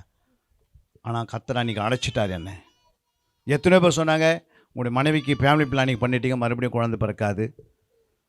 புரியுதுங்களா? நீங்கள் இன்னொரு கல்யாணம் நடத்தி குழந்தை பெற்று எடுத்துக்கினாங்க. அன்றைக்கி எனக்கு வயசு 35, இன்றைக்கி வயசு எனக்கு 62. யோசித்து பாருங்கள். அன்றைக்கி நான் நினச்சிருந்தா நான் ரூட்டு மாற்றிருக்கலாம். மிலிட்ரி கோட்டா எங்களுக்கு 6 பாட்டில் கிடச்சிருக்கும். நான் மிலிட்ரி வேலை செய்து வந்தால் எனக்கு 12 பாட்டில் வாங்கியிருக்கலாம். எத்தனை பாட்டில்? 4 விஸ்கி பாட்டிலு, 2 பிராண்டி, 6 ரம் பாட்டில் வாங்கியிருக்கலாம். புரியுங்களா? வாரத்துக்கு 3 பாட்டில் குடிச்சிருக்கலாம். சொல்லுங்கள், முடியுமா முடியாதா? ஆசை இருந்தால் என்ன பண்ணியிருக்கலாம். ஆனால் ஆண்டவராக இயேசு கிறிஸ்து என்ன பண்ணார்? அடைச்சார். அது குப்பை, அந்த குப்பையை விட சொன்னார். புரியுங்களா? இன்றைக்கி என் கார்டு வாங்கி பாருங்கள், மிலிட்ரி கார்டு என்கிட்ட இருக்குது. அதில் ஒயினே இருக்காது. அதே கேன்சல் பண்ணிட்டேன். வாங்கியும் கொடுக்கக்கூடாது, நம்மளும் குடிக்கவும் கூடாது. அவங்க ஃப்ரீயாக கொடுக்குறாங்க, கம்மி விலையில் கொடுக்குறாங்கன்னு சொல்லிவிட்டு நம்ம குடிக்க முடியுமா? ஏன்னா பாவம் தான். புரியுதுங்களா? நான் ஒரு மாதத்துக்கு 4 பாட்டில் வாங்கி ஒரு வருஷத்துக்கு 72 பேர் கொடுப்பேன். அப்போ 72 பேர் நான் பாவத்தில் அனுப்பிட்டு நான் பரலோகம் போக முடியுமா? முடியாது. புரியுங்களா? அதில் வர காசு ஒரு 3000 ரூபா வரும். அதை வச்சு நான் என்ன பண்ண முடியும்? இந்த பூமியில் ஏதாவது என்னுடைய தேவைகள் சந்திக்கப்படலாம், ஆனால் என்னுடைய முடிவு எங்கே இருக்குன்னா நரகம் தான். அப்போ வசனம் சொல்லுது தெளிவாக, வசனத்தின்படி நம்ம வாழணும். வசனத்தை இருதயத்தில் வைக்கணும். 2வது வசனத்தின்படியே வாழ்ந்து காட்டணும். புரியுங்களா? அதுக்கு மிக முக்கியமானது ஜெபம் அதிகமாக இருக்கணும். என்ன இருக்கணும்? உன் ஜெப நேரத்தை குறைக்கக்கூடாது. புரியுங்களா? நீ விசுவாசத்துக்காக ஜெபம் பண்ணணும், அன்பிற்காக ஜெபம் பண்ணணும், உன் குடும்பத்துக்காக ஜெபம் பண்ணணும், உன் பிள்ளைகளுக்காக ஜெபம் பண்ணணும், உன்னை சுற்றி இருக்கிறவங்களுக்காக ஜெபம் பண்ணணும், உன் பட்டணத்துக்காக ஜெபம் பண்ணணும். புரியுங்களா? எங்கள் வீட்டில் நான் ரட்சிக்கப்பட்ட காலகட்டத்தில் ஆண்டு எனக்கு உணர்த்துனா, இந்தியா மேப்பு அவ்வளோ பெரிய மேப் இருக்கும். புரியுங்களா? நம்ம தமிழ்நாடு மேப் இருக்கும், நம்முடைய உலக மேப் இருக்கும். எல்லாத்து மேலே கை வச்சோம் பண்ணுவேன். ஆண்டவரே இந்த பட்டணம்லாம் ஆஸ்வதிக்கப்படணும். இன்றைக்கி 24 மணி நேரம் ஒவ்வொரு ஸ்டேட்டில் போய் ஜோம் பண்ணிட்டு வந்திருக்கிறோம். மணிப்பூர்லேருந்து நம்முடைய இந்தியாவில் எல்லா மாநிலங்களும், சிக்கிம் தவிர, மிசோரம் தவிர மீது எல்லா மாநிலங்களும் போய் எவ்வளோ நேரம் ஜபம்?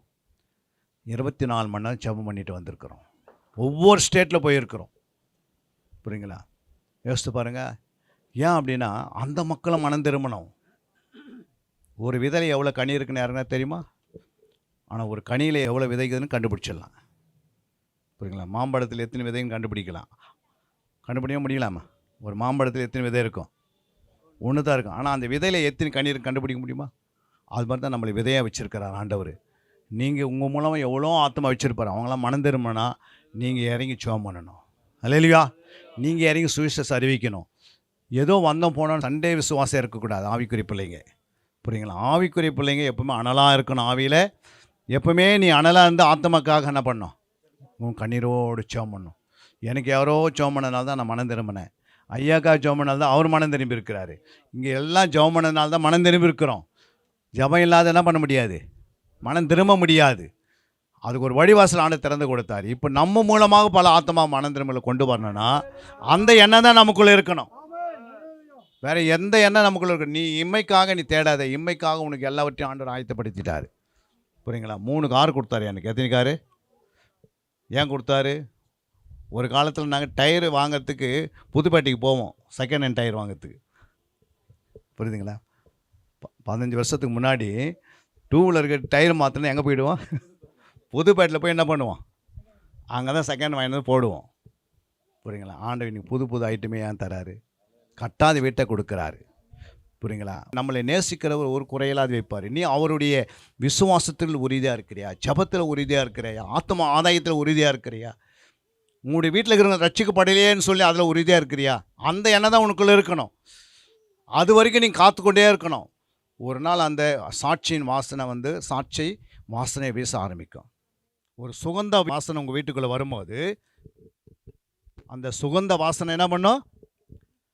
அவங்களை ரட்சிக்கும், அவங்களை உயிர்ப்பிக்கும். ஹல்லேலூயா. தேவனால் கூடாத காரியம் ஒன்றுமே இல்லை. ஜீசஸ். அதனால் நம்ம என்ன செய்யணும்? உறுதியாக இருக்கணும் ஜபத்தில். ஹல்லேலூயா. உன் அறை வீட்டு பூட்டணும். மத்தேயு 6:6 படி வாசிங்க. நீயோ ஜெபம் பண்ணும்போது உன் அறை வீட்டுக்குள் பிரவேசித்து உன் கதவை பூட்டி அந்தரங்கத்தில் இருக்கிற உன் பிதாவை நோக்கி என்ன பண்ணு? ஜெபம் பண்ணு. உன்னுடைய தனிப்பட்ட வாழ்க்கையினுடைய குறிப்புகள் இருக்கலாம், உன் குடும்பத்தினுடைய குறிப்பாக இருக்கலாம், உன்னுடைய பொதுவான குறிப்பாக இருக்கலாம். நீ யாருக்கும் சொல்லாத. உனக்கு ஒரு அறை வீடு இருக்குதா? அங்கே கூட ஒரு அம்மா இருந்தாங்க, ஜெபிக்கிற அம்மா. அவங்களுக்கு வயசு 75 வயசு. புரியுதுங்களா? நம்ம போஸ்ட்டு அப்போலாம் ஃபோன் பேசுறதுக்கு ஒரு பூத் இருக்கும். அதை மாதிரி அவங்க அட்டையை கொண்டு வீட்டில் ஒரு டெலிஃபோன் பூத் மாதிரி வச்சு அறை வீடை மாற்றி அதில் ஒரு சின்ன சேர் ஒன்று போட்டுட்டு அதுக்குள்ளே உட்காந்து அவங்க என்ன பண்ணுவாங்க? வயதான காலத்தில் அந்த வசனத்தின்படி ஒரு அறை வீட்டில் அட்டையிலே இருக்காது, அந்த அட்டையிலே கரெக்ட் பண்ணிட்டு உள்ளே போய் உட்காந்து 1 மணி நேரம் ஜெபம் பண்ணுவாங்க. இன்றைக்கி அந்த வீட்டிலலாம் ரட்சிக்கப்பட்டுட்டாங்க. யோசித்து பாருங்கள். பிள்ளைங்கள்லாம் டாப் லெவலில் வந்துட்டாங்க. ஜெபம் இம்மைக்காக ஜெபிக்கலை. ஜெபம் ஒரு நாள் ஜெபிக்கிறவங்க மறிக்கலாம், ஆனால் ஜெபம் மறிக்கவே மறிக்காது. நீ பண்ணுற ஜெபம் அவங்கள ரட்சித்து கொண்டு பரலோகத்தை சேர்த்துறோம். அதனால தான் ஜெபம்ன்றது முக்கியம். ஆண்டவருக்கு சொல்ல வேண்டியது முக்கியம். ஜெபம் என்பது தேவனோடு பேசுகிற காரியங்கள். நீ ஆண்டவரோடு பேசணும். உன் தேவைகளுக்காக இல்லை. இந்த பட்டணம் ரட்சிக்கப்படலையே, உன் தேவைகள் ஆண்டு சந்தித்துட்டார். மத்தேயு 6:33 படி வாசிங்க. முதலாவது தேவனுடைய ராஜ்யத்தையும் தேடுங்கள், அப்பொழுது அப்போ எல்லாத்தையும் ஆண்டு கொடுத்துட்டார். நீ தேவனுடைய ராஜ்யத்தை தேடு. தேவனுடைய ராஜ்யத்துக்காக நீதியை தேடு, நீதியை செய், நீதிக்காக பிரயாசப்படு. புரியுங்களா? உன் வாழ்க்கையில் அமைதியாக இருக்காத. 8 மணி நேரம் வேலை செய். புரியுங்களா? உங்கள் வீட்டில் இருக்கிறவங்களாம் நேசி. 8 மணி நேரம் தூங்கு. ஒரு 8 மணி நேரம் இருக்குது பேலன்ஸு. அதில் ஒரு 4 மணி நேரம் கூட உன் சொந்த பிள்ளைகளை பாருங்கள். ஒரு 4 மணி நேரம் என்ன செய்? ஒரு 2 மணி நேரம் வேதத்தை தியானம் பண்ணு. ஒரு 2 மணி நேரம் ஜெபம் பண்ணு. புரியுங்களா? முடிந்தால் யாருக்காவது போய் ஒருத்தர் சுவிசேஷம் அறிவி. அப்படி ஒரு ஜெபம் பண்ணணும். ஆண்டவரே, இந்த தெருவில் இருக்கிறவங்களாம் ரட்சிக்கப்படணும். வாசிங்க அந்த வசனத்தை. எதையுமே 5ஆம் அதிகாரம் 1ஆம் வசனம். நியாயம் செய்கிற மனுஷனை கண்டுபிடிப்பீர்களோ என்றும் சத்தியத்தை தேடுகிற உண்டோ என்றும் எருசலேம் தெருவுகளிலே இந்த பாலவாயில் தெருவில் தேடுங்கள், அப்பொழுது பாலவாயத்துக்கு நான் என்ன செய்வேன்? காண்பீர்களானால் மன்னிப்பு தருவேன். இந்த பட்டணத்துக்கு என்ன கொடுப்பேன்? பாலவாயத்தில் என்ன பண்ணுவார் ஆண்டவர்? இந்த ஏரியாவில் நீங்கள் இருக்கிறீங்க, அந்த எருசலேம் தெருவுன்னு சொல்கிற இடத்துல உங்கள் தெருவை போடுங்க. புரியுங்களா? அந்த தெருவுக்காக சத்தியத்தை தேடுகிறவன் இருக்கிறானா ஒருத்தன், நியாயம் செய்கிறவன் ஒருத்தர் இருக்கிறானா? புரியுங்களா? என்னது? ஒரு பறவை இருக்கிறது, அந்த பறவை முட்டை விடுமா? புரியுதுங்களா? முட்டை விட்ட பிறகு அது என்ன செய்யுமா? கண்டுக்காது போயிடுமா. அது முட்டை விடும் போது அவ்வளோ வேதனையோடு அதை விடுமா. ஆனால் அந்த முட்டை விட்ட பிறகு என்ன செய்யுமா? கண்டுக்காதான். மாடும் ஆடும் அது மாதிரி மறிச்சிட்டு போயிடுமா, அதையும் கண்டுக்காதான். அப்புறம் அது குஞ்சு பறித்து அது வெளியே வந்துடுமா. குஞ்சுங்களாம் அந்த குஞ்சுகள் என்ன பண்ணால் அம்மாவை பார்க்கும்.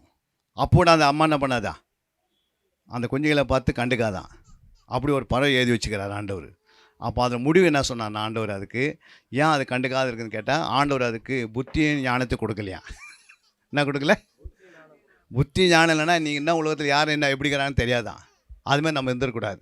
அவன் எப்படின்னா போட்டோம், அவன் அப்படி போட்டோம், இவன் எப்படி போட்டோம், குடிச்சுக்கிட்டான், அவன் நாசமாகட்டும், என்னது தண்ணி கடை எப்படின்னா இருக்கட்டும், சாராய கடை எங்கன்னா இருக்கட்டும். அப்படி இல்லை. ஒவ்வொரு சாராய கடைக்கு முன்னாடி நின்று ஒரு நிமிஷம் என்ன பண்ண? நீங்கள் இயேசு ரத்தத்தை தெளிச்சுட்டு வரணும். அல்லேலூயா. உங்களுக்கு கையில் ஆண்டு கொடுத்துருக்கார் ரத்தத்தை, ஜபத்தை கொடுத்துருக்கிறாரு. ஒரு வார்த்தை சொல்லி ஜெபம் பண்ண முடியாதா? இந்த பட்டணத்தில் நம்ம ஜெபம் பண்ணோம்னா அந்த பட்டணத்தில் ஆத்மா யாருக்கு கொடுப்பார் ஆண்டவர்? நம்ம சபைகளுக்கு கொடுப்பார். கொடுப்பாரா கொடுக்க மாட்டாரா? அறுவடை மிகுதி, ஆட்களோ கொஞ்சம். அதுக்காக வேண்டிக் கொள்ளுங்கன்னு ஆண்டு சொன்னார். அப்போ வேண்டிக் கொள்ளாமல் என்ன பண்ணாது? அப்போ நம்ம ஜப நேரத்தை நீங்கள் குறைக்கக்கூடாது. புரியுங்களா? நாங்கள் திங்கக்கிழமை தான் மியான்மர்லேருந்து வந்தோம், பர்மாலேருந்து. 3 வாரம் போயிட்டு அங்கேருந்து இங்கே வந்தோம். பர்மாவுக்கு போயிட்டு வந்தவருக்கு உடனே திருநெல்வேலிக்கு ஓடணும், ஐயாவுடைய சர்ச்சுக்கு போனோம். இன்றைக்கி காலையில் வந்தோம். புரியுங்களா? இப்போ இங்கே வந்துட்டோம். இப்போ நைட்டு போய் 1 மணிக்கு ஜெபம் பண்ணுவோம். நாளைக்கு 2 இடத்துல போகிறோம். இப்படி பெங்களூரில் போய்ட்டு ஒரு 72 hours ப்ரேயர். இப்படி கண்டினியூ அங்கங்கே ஜபத்திலே நடத்திங்கன்னு என்ன பண்ணுறோம்? ஓடினே இருக்கிறோம். நல்ல ஓட்டத்தை ஓடிக்கொண்டே இரு, நல்ல போராட்டத்தை போராடித்து கொண்டே இரு, விசுவாசத்தை உனக்காக ஜீவ கிரீடம் வைக்கப்பட்டிருக்கு, நீதியின் கிரீடம் வைக்கப்பட்டிருக்கிறது. ஒரு நாள் அந்த கிரீடத்தை போய் நீ வாங்கணும். அதுக்கு தான் நம்ம ஓடணும். எதுக்கு ஓடணும்? அந்த பறவை போல இருந்துடக்கூடாது. அதுக்கு ஞானமும் இல்லை, புத்தியும் இல்லை. யோபு 39 அதிகாரத்தில் போய் வாசித்து பாருங்கள். யோபில் அந்த பறவை குற்றம் அந்த எழுதியிருப்பார். புரியுங்களா? அந்த பறவை போல் நம்ம என்ன பண்ணக்கூடாது? ஐயோ இந்த உலகத்தில் எப்படின்னா இருக்கட்டும். புரியுங்களா? நான் எனக்கு அதுக்கும் எந்த கனெக்ட் இல்லை, அப்படி இல்லை.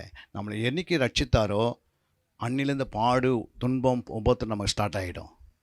புரியுங்களா? என்னைக்கு நீ இயேசுவை ஏற்றுக்கொண்டீங்களோ அன்னிலேருந்து பிசாசு விடுவானா? ஐயா சாட்சி கொடுமா என்ன சொன்னார்? ஆண்டுக்குள்ளேயே வந்திருந்தேன்னா ஆகிட்டார், திடீர்னு மறுபடியும் மறைஞ்சிட்டார். மறுபடியும் உள்ள ஆண்டவர் என்ன பண்ணுறாரு? யோகோப் 5ஆம் அதிகாரம் கடைசி வசனத்து மணி மறுபடியும் எடுத்துன்னு வர்றார் ஆண்டவர். வாசிங்க அந்த வசனத்தை. யோகோப் 5:19-20. சகோதரரே, உங்களில் ஒருவன் சத்தியத்தை விட்டு விலகி மோசம் போகும்போது மற்றொருவன் அவனை திருப்பினால் தப்பிப்போன மார்க்கத்து நின்று பாவி திருப்புகிற ஒரு ஆத்மாவை மரணத்து நின்று ரட்சித்து திரளான பாவங்களை மூடுவான் என்று அறியீர்களா? புரியுங்களா? எத்தனையோ பேர் மனம் திரும்பி ரட்சிக்கப்பட்டு வந்து மறுபடியும் திரும்பிடுறாங்க. ஏன்னா பிசாசு சும்மா விடுவானா? ஜபத்தில் உறுதியாக இருந்துனே இருந்தோம்னா அப்போ பிசாசு அந்த அசைப்பான். ஜபத்தை பெருகு பெருகு பெருகு பாருங்கள், அவனை நீங்கள் அசைக்க ஆரம்பிச்சிடுவீங்க. அல்லையா? உங்கள் ஜபம் பெருகும் போது பிசாசு நடுங்குமா பார்த்து. புரியுங்களா? நான் மியான்மார்லேருந்து ஒரு அம்மா ஃபோன் பண்ணுறாங்க எனக்கு, இந்த பக்கம் மதுரங்கத்துலேருந்து. அவன் என்ன ஃபோன் பண்ணுறான்னா, இந்த ஆவி போக மாட்டேன்து, நான் இயேசு நாமத்தை சொன்னாட அது போக மாட்டேன் அப்படின்து. சதன்ட்டு உடனே அவங்க வீடியோ காலில் வராங்க. வீடியோ காலில் வந்த பிறகு என்ன அந்த ஆவி பார்க்குது. அது உடனே என்ன சொன்னேன்னா, அவரை நான் பார்க்க மாட்டேன். என்ன சொல்லுது? பார்க்க மாட்டேன். அப்போ அந்த அம்மா கேட்குறாங்க, ஏன் பார்க்க மாட்டேன் அப்படின்னா, அவருக்குள்ளே 24 மணி இயேசு இருக்கிறார் கூட. இந்த வார்த்தை அப்படியே வீடியோவில் எடுத்து வச்சுருக்குறோம். 24 மணி இயேசு எங்கே இருக்கிறாரா? எனக்குள்ளே இருக்கிறது அது பிசாசு சாட்சி கொடுக்குது. அப்போ நான் பிசாசு சொல்கிறேன், பிசாசை வெளியே போவோம் அப்படின்னு சொன்னால் நான் 12 மணிக்கு தான் போவது. அது கேட்டால் என்ன சொல்கிறேன், நீ 12 மணிக்கு முழங்கால் நின்று ஜெபம் பண்ணுவீங்க, நான் போயிருந்து. எப்பவுமே 12 மணிக்கு நடு ராத்திரியில் என்ன பண்ணுறோம்? முழங்கால் போட்டு முழங்காலில் நிற்கிறோம். பிசாசு பயப்படணும். பிசாசுக்கிட்ட வல்லமை கிடையாது. எல்லா வல்லமை என்ன பண்ணிட்டார் ஆண்டவர்? சிலுவையில் பிடுங்கிட்டார், தலையை நசைக்கிட்டார், அதிகாரங்களை என்ன பண்ணார்? உரிந்து கொண்டார். நீ உனக்கு நான் அதிகாரம் கொடுத்துருக்குறேன்னு ஏவான் ஒன்றும் பண்ணலை சொல்கிறாரு. நீங்கள் தேவனுடைய பிள்ளைகளாக இருக்கிறபடினால் என் அதிகாரத்தை யார் கொடுத்துட்டாரு? நம்ம எல்லாருக்குள்ளேயும் இருக்குது அதிகாரம்.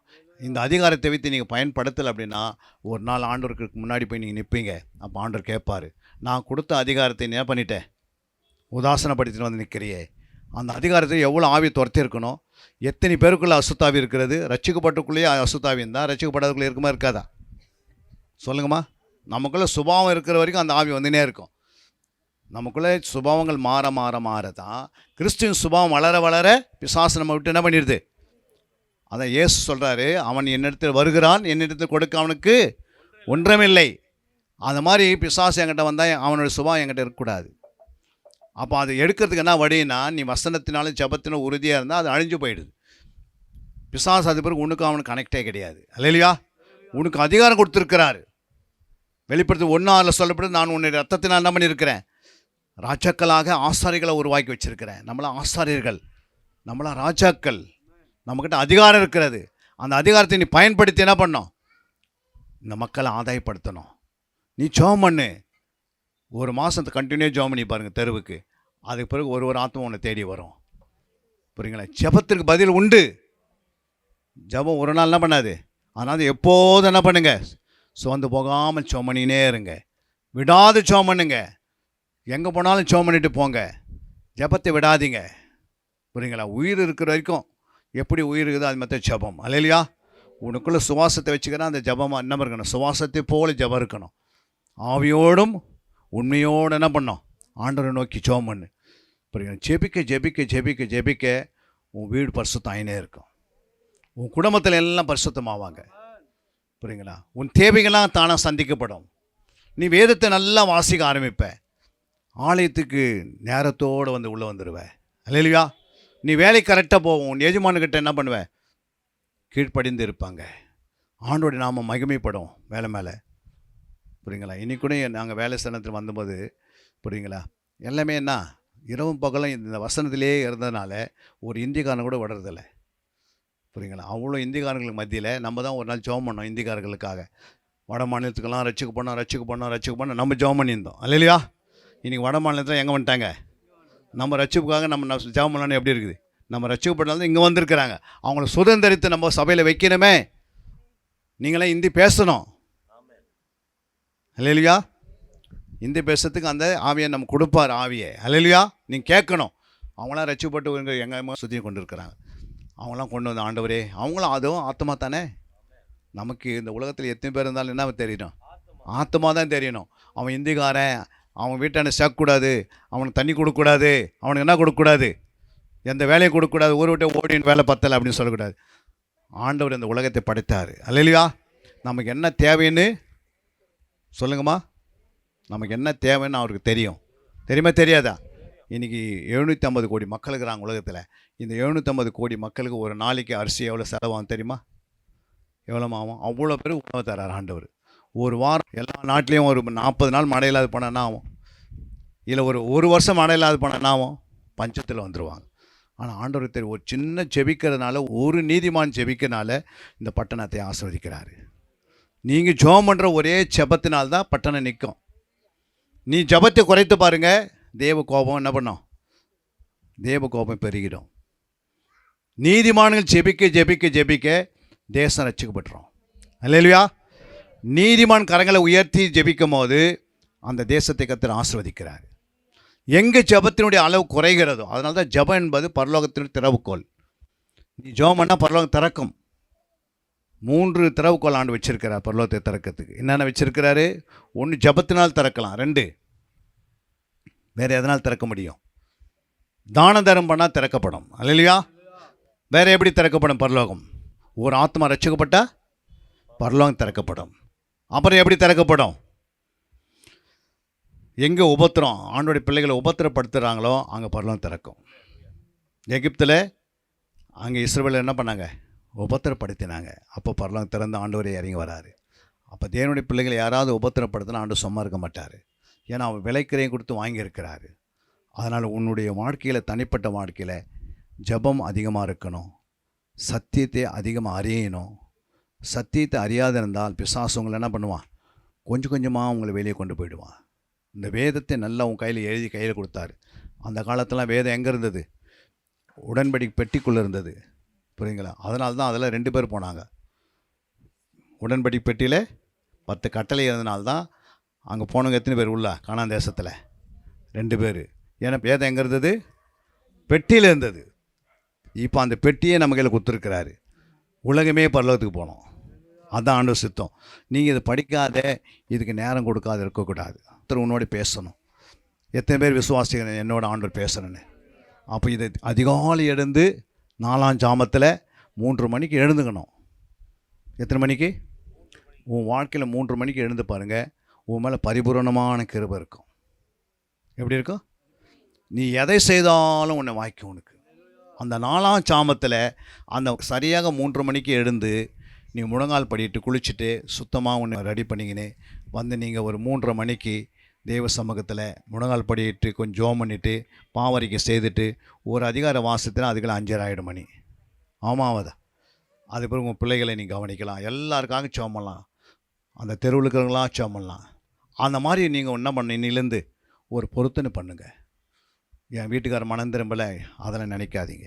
என் பிள்ளைங்க இன்னும் வேலை கிடைக்கல அது நினைக்காதீங்க. ஐயோ என் கர்ப்பத்தின் கனிக்காக இன்னும் குழந்தையே கிடைக்கலையே அதை நினைக்காதீங்க. திருமணமாகலையே நினைக்காதீங்க. புரியுங்களா? ஐயோ எனக்கு ஒரு இடம் இல்லையே நினைக்காதீங்க. புரியுங்களா? ஐயோ என்னுடைய வீட்டுக்கார் இன்னும் என்னை அடிக்கிறாரு, கோவப்படுறாரு நினைக்காதீங்க. இன்னும் எனக்குள்ளே சில சுபாவம் நினைக்காது. அதிகாலை நீ எழுந்து 4ஆம் ஜாமத்தில் இயேசு கிறிஸ்து 4ஆம் ஜாமத்தில் என்ன செய்தார்? கடல் மேல் நடந்து வந்தார். அதே போல் நீங்களும் என்ன செய்யணும்? முழங்கால் படிடுங்க. அப்படியே 1 நிமிஷம் முழங்கால் படிட்டு ஆண்டவரை நோக்கி நம்ம ஜெபம் பண்ண போகிறோம். அப்போ உங்களுடைய முழங்கால் படிக்கிட்டு அதிகாலை வேலை என்ன செய்யணும்? ஆண்டவரை நோக்கி கேளுங்க. ஆண்டவரே என் மேல் இறங்கி வாங்க. ஆண்டவரே எல்லாம் கேளுங்க. ஒரு விசை என்னை தொடுங்கப்பா. ஆவி என் மேல் ஊற்றுங்கப்பா. ஒரு விண்ணப்பத்தின் ஆவி, ஒரு ஜெப ஆவி ஆண்டவரே என் மேல் ஊற்றுங்கப்பா. என் பிள்ளைகள் மேலே ஊற்றுங்க, என் கணவர் மேலே ஊற்றுங்க, என் பெற்றோர்கள் மேலே ஊற்றுங்க. ஆண்டவரே ஊற்றுங்கப்பா, உம்முடைய ஆவி என் மேல் கொடுங்கப்பா. நான் உன்னை விசுவாசிக்கிறேன் ஆண்டவரே, என் மேல் இறங்கி வாங்க, என் மேல் இறங்கி வாங்க. உம்முடைய ஆவியை அளவில்லாமல் ஊற்றுங்க, என்னை நிரப்புங்க. இந்த பாத்திரம் நிரப்பட்டும், இந்த பாத்திரம் நிரப்பட்டும். ரபாலா ஷக்கா ராதா நிதி நீகாலாபா. தேவ வல்லமை அபிஷேகம் ஒவ்வொரு தொடட்டும். ஆலே லூயா, ஆலே லூயா. கட்டுகள் உடைவதாக, உடைவதாக, உடைவதாக, உடைவதாக. இயேசுவின் ரத்தம், இயேசுவின் ரத்தம், இயேசுவின் ரத்தம், இயேசுவின் ரத்தம் ஒவ்வொருவரும் ஊற்றப்படுவதாக. ரபாலா ஷக்கரா தினிகாராபா. ஒவ்வொரு ஆவி ஆத்மா சரீரத்தில் இருக்கிற எல்லா பலவீனங்கள் இயேசுவின் நாமத்தினால, இயேசுவின் நாமத்தினால சரீரத்தை விட்டு விலகட்டும், விலகட்டும். இப்போது எல்லாரும் விடுதலை ஆக்குங்கப்பா. இதை நடத்துகிற போதகரமாவையும் இன்னும் பெருக வைப்பீராக. இங்க வந்திருக்கிற அனைத்து விசுவாசிகள் பலப்படுத்துவீராக, வந்த ஊழியர்களை பலப்படுத்துவீராக. அவங்க ஊழியங்களாம் வளர்ந்து பெருகட்டும் அப்பா, அவங்க ஊழியங்கள் வளரட்டும். ஒவ்வொரு வீடுகளிலும் ஜெப துணி துணிக்கட்டும் அப்பா. இன்னிலிருந்து ஒரு பொருத்தனை பண்ணிக்கொள்ளட்டும். ஆண்டவரே, அதிகாலை 4ஆம் ஜாமத்தில் நான் எழும்பி வருவேன், நான் எழும்பி வருவேன். ஓ ரெக்காராபாலா, கர்த்தர் உன்னை தேடி வருவார். உன் முழங்கால் அதிகாலை நேரத்திலே கர்த்தரை நோக்கி பார்க்கணும். இன்னிலிருந்து ஒரு பொருத்தனை பண்ணுங்க. உன்னுடைய இந்த எல்லா தேவைகளையும் இந்த வருஷம் முடியத்துக்கு முன்னாடி கர்த்தர் உன்னை விடுவித்து உன்னை பரிசுத்தப்படுத்தி உன்னை ஆசீர்வதிப்பதற்கு ஆண்டவர் ஆயத்தமாகி விடுவார். உன் ஜெப நேரத்தை பெருக வைக்கணும். தானா எல்லா பிலிசுனை கட்டுகள் தானே எரிந்து சாம்பல் ஆகிவிடும். எல்லா பிலிசுனை கட்டுகள் எரிந்து ஒன்றுமில்லாத அதமாக்கி போடுவார் ஆண்டவர். எல்லா மாயத்தின் ஆவிகள், செய்வன ஆவிகள், பொல்லாத ஆவிகள், உனக்கு விரோதமாக எழுப்பின அத்தனை விதமான ஆவிகளையும் ஒன்றுமில்லாத ஆண்டு அதமாக்கி போடுகிறதை நீங்கள் பார்ப்பீங்க. ஒரு பெரிய விடுதலையோடு வாழ்வீர்கள். உன்னுடையக்குள்ள ஆரோக்கியம் இருக்கும், சுகமே இருக்கும், விடுதலை இருக்கும், பரிபூர்ண ஆசீர்வாதம் இருக்கும், எல்லா நன்மைகளும் இருக்கும். உன் பிள்ளைகளாம் ஆசீர்வாதம் பெற்ற பிள்ளைகளாய் காணப்படுவார்கள். உன் மனைவி ஒரு நல்ல திராட்சை செடி கொடியைப் போல காணப்படுவார்கள். உன் பிள்ளைகள் ஒளிமர கன்றுகளைப் போல காணப்படுவார்கள். உன்னுடைய வீட்டுக்காரர் கர்த்தருக்கு பயந்தவர்களாக இருக்கிறபடியினால் எல்லா ஆசீர்வாதத்தை அவர் மேலே வந்து இறக்குவார் ஆண்டவர். ஒரு நாளும் குறைய மாட்டீர்கள். நீ போகிற சபையிலே கர்த்தர் ஆசீர்வதிப்பார், அந்த சபையை இன்னும் உயர்த்துவார். உன்னோட பல ஆத்துமாக்களை கர்த்தர் அதிகமாக கொடுப்பார். நீ சும்மா போக மாட்ட, உன்னோட ஒரு ஆத்மா வரும். அந்த நிச்சயத்தோடு இந்த நாளில் ஒரு பொருத்தனை பண்ணி, ஆண்டவரே, என் ஜெப நேரத்தை இன்னிலிருந்து நான் பிரித்து எடுக்கிறேன்ப்பா. நான் உன் பாதத்தில் வருவேன், உன் பாதத்தில் வந்து உன்னோட பேசுவேன். நீ என்னோட பேசுங்க, நான் உன்னோட பேசுகிறான்ப்பா, நீ என்னோட பேசுங்க. ஆண்டவர் பேச விடுங்க. ஆண்டவர் உன்னோட பேசணும். வேதத்தை நீ வாசிக்கும் போதெல்லாம் கர்த்தர் உன்னோட பேசி கொண்டிருப்பார். நீ ஜெபத்தோடு ஆண்டோட பேசு, நல்ல ஆண்டோட துதி, ஆண்டோடைய நாமத்தை சொல்லு, நல்ல சோத்திர பலி இடு. அதிகாலையிலே அன்று யோபு அதிகாலை எழுந்து தன்னுடைய பிள்ளைகளுக்கு சோத்திர பலியிட்டு தகன பலியிட்டு அவனும் ஒரு ஆசாரியை போல காணப்பட்டான்.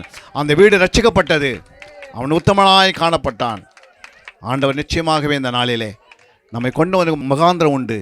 அந்த முகாந்திரத்தை கர்த்தர் நிறைவேற்றுவார். இந்த வார்த்தை கேட்டுக்கொண்டிருக்கிற ஒவ்வொரையும் கர்த்தருக்குள்ளே ஆண்டவர் ஒரு வழி நடத்துதல் இருக்கும்.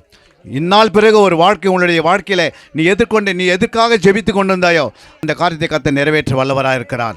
உன் மனசில் வைத்து கொண்டு வந்ததெல்லாம் இந்த ஆண்டவர் உனக்கு பேசியிருக்கிறார். ரீகாரா வெள்ள கரங்களை தட்டி ஆண்டவருக்கு நாமத்தை மகிமைப்படுத்துங்க. கர்த்தர் பெரிய காரியத்தை செய்வாராக. யாராவது ஒருவர் 2 பேர் ஒரு நிமிடம் சாட்சி சொல்லி முடிக்கலாம். அன்பிற்குரியவர்களே, சத்திய வேத ஆராய்ச்சி வித்தியாசாலை தரிசன ஊழியம் 1. வடமாநிலத்தில் 300 திருச்சபைகளை உருவாக்குதல். 2. மாதம் ஒருமுறை எழுப்புதல் உருவாக்கும் எழுப்புதல் கூட்டம். 3. ஊழியர்கள், சபை தலைவர்கள், சுவிசேஷர்களுக்கென கருத்தரங்கு, அதாவது சத்திய வேத ஆராய்ச்சி நேரம். 4. டிவி ஊழியம். 5. பத்திரிகை ஊழியம். 6. CD DVD ஊழியம். 7. பவர் கேம்ப் அக்னி அபிஷேக முகாம். 8. உபதேச ஆராய்ச்சி கருத்தரங்கு ஊழியம். 9. நலிந்த குழந்தைகள் இல்லம். 10. 24 மணி நேர ஜெப மையம். 11. சத்திய தேவ ஆராய்ச்சி கல்லூரி. 12. சிறுவர்கள் உருவாக்கும் ஊழியம். 13. மருத்துவ முகாம். 14. ஜெயில் ஊழியம். 15. கைப்பிரதி ஊழியம். 16. கிராம ஊழியம். 17. மிஷனரியை உருவாக்கும் ஊழியம். 18. நன்றி துதி ஆராதனை கூட்டங்கள். 19. சமூக நலப்பணிகள் ஊழியம். 20. இன்டர்நெட் மூலமாக ஆன்லைன் படிப்புகள். இது விரைவில் வரவிருக்கின்றது. 21. தேவனுடைய வருகைக்கு ஆயத்தப்படுத்துதல். இதனுடைய நோக்கங்கள்: 1 கோடி சீடர்கள் உருவாகுதல், 1 கோடி ஜாமக்காரர்கள் உருவாகுதல், 1 கோடி யுத்த வீரர்கள் உருவாகுதல், 1 கோடி ஊழியர்கள் உருவாகுதல். தரிசனத்தை அவன் கண்டபோது அவர்களுக்கு சுவிசேஷத்தை அறிவிக்கும்படி கர்த்தர் எங்களை அழைத்தார். புறப்பட்டு போக பிரயத்தனம் பண்ணி. அப்போஸ்தலர் நடபடிகள் 16:10.